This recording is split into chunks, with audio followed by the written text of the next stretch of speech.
এইটা আমরা পুরী গিয়েছিলাম, সেখান থেকে জগন্নাথ, বলরাম, সুভদ্রার এই মূর্তিগুলো এনেছিলাম।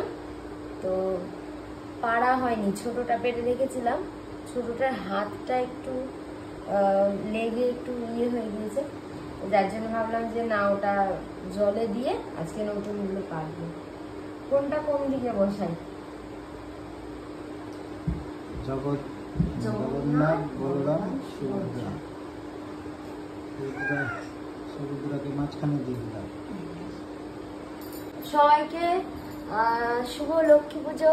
তোমরা কারা কারা বাড়িতে লক্ষ্মী পুজো করো অবশ্যই জানিও। আমি তো নিজেই বাড়িতে লক্ষ্মী পুজো করবো। সকাল সকাল মায়ের ওখানে আবার ঠাকুর দিয়ে পুজো হয়, তো বাড়িতে সবকিছু সাজিয়ে গুজিয়ে পরিপাটি করে পুজো দিয়ে চলে যাব মায়ের ওখানে। এই দেখো আমি নিজে নিজে সবকিছু জোগাড় করেছি, তো পুজো করব। আর হ্যাঁ, বড় ব্লগ অবশ্যই আসছে, তোমাদেরকে দেখাবো, অবশ্যই তোমরা দেখো সবটা।